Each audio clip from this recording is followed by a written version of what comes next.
And mindfulness is about becoming aware of this process. Awareness is so critical. It's the key thing. When we want to start making change in any area of our lives, we have to become aware. Get your daily dose of motivation on the Motivational Moments with Michelle podcast. In Motivation with Michelle podcast, you'll get encouraging, uplifting, and life-changing wisdom that will transform your world at your fingertips, 24 hours a day.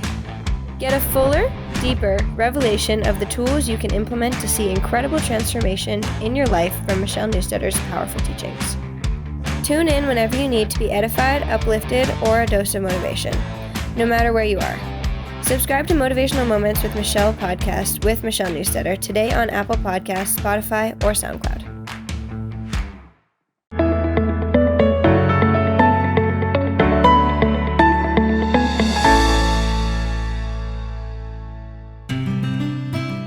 Hey there, and welcome to this Wednesday Word of Wisdom. My name is Michelle Newstedter, and I'm so glad that you're joining me today. I'm here every week to give you keys, tools, tips, tricks to improve your mental health, to improve your relationships, to connect better with yourself, to find peace, satisfaction, and just manage all of the storms that seem to come our way. One of the things I'm finding that we have to talk about more and more is this idea of finding downtime in our lives. Our ability to move through, move away from all of those stressors that impact us. I know that mindfulness is a buzzword these days. Everybody seems to be talking about it. But there's also a lot of misconceptions around it. So how do we define mindfulness? And what are some of the essential ingredients that make it up? This is why I've created the mindfulness meditation yoga skill program. It's one of those things that we need to start to practice on a more regular basis. But really, before I go any further, you got to understand that mindfulness does not simply mean to relax. And this might sound strange because many people associate meditation and mindfulness with relaxation. And you know what? People can feel relaxed and they might even experience some relief. They might experience that tensionless, stressless state. Its goal is not to become relaxed. Becoming relaxed is just kind of like a byproduct of doing mindfulness.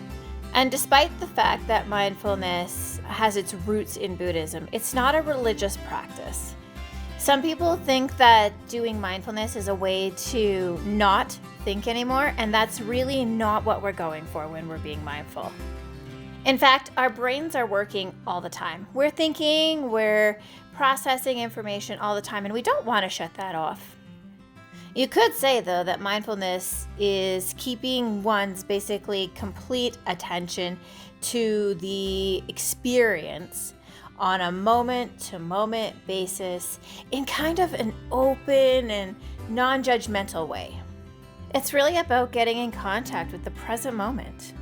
So, attention is paid to what occurs at this moment. And it doesn't matter if that's like a feeling, like an emotion or a thought, or something external, like a conversation that you're having in the moment. But in any case, in mindfulness, you pay attention to what's happening at this moment. It's all about awareness of thoughts, physical sensations, emotions, feelings, whatever there is. But you're in contact with whatever is happening right here, right now. Something else that's really important is the idea of being non-judgmental. So many of us walk through our day judging everything within ourselves, outside of ourselves, and mindfulness aims to cultivate a mindset that increases awareness of that judgment by looking at things in just sort of a fresh, new way, rather than in a way that has been influenced by all kinds of beliefs and old viewpoints that we have about things. I mean, we're always labeling things good or bad, ugly or beautiful.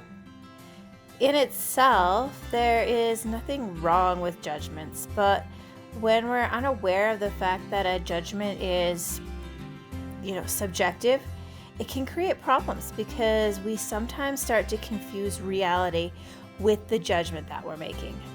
And mindfulness is about becoming aware of this process. Awareness is so critical. It's the key thing. When we want to start making change in any area of our lives, we have to become aware. Mindfulness lets us start to work towards acceptance. We've got to remember that feelings are just feelings and thoughts are just thoughts. They're not objective reality. They're our interpretation of reality. For many of us, we can find ourselves doing a lot of mindless things, like just rushing through things or scrolling on our phones or just distracting ourselves and being intentionally mindless. Even being too preoccupied with the future or the past. Just really often we're not paying attention to this moment. And we're not really aware of the automatic thoughts that we're having or judgments. We don't want pain, so we try to avoid anything negative. So we have to start to practice the ability of being more mindful. In the upcoming program, we're going to do a lot of focus on practicing mindfulness with lots of tools and tricks. Mindfulness is a way of living. It's a way of changing our relationship, our perception, our view of reality. So it's not just about learning the tips and tricks. It's about being intentional, practicing continually, breaking automatic patterns that we've developed over the years. So we have to practice a lot. We can focus our attention on many things. Attention helps us focus our awareness on specific experiences that are inside of ourselves. We can also focus on things that are outside of ourselves. We can do mindful walks and be aware of all the sounds and feelings and experiences that we're having in those moments. Mindfulness is really all about attentional control, attentional regulation. It involves the ability to hold on to what we're choosing to focus on, rather than on the things that are demanding time and attention from us. We do have much more ability than we give ourselves credit for in terms of choosing what we focus on. But remember, mindfulness is not a way to get rid of thoughts. It's all about learning how to deal with them more effectively. If you really think about it, thinking is paying attention to thoughts. And you can use what we call an anchor to reconnect with the present moment. That might be your breath, your body, an object, like a physical object, a sound, a smell. A really commonly used anchor is breath, right? When we take that moment to just pause and take a deep breath and focus on how it feels as it comes in and goes out, as what it sounds like as it comes in and goes out. Bringing ourselves back to that present moment. Mindfulness can be cultivated in many ways, but it does require practice. So I wanted to plant the seed for you to just start thinking about what you can do to start to work on your mindfulness.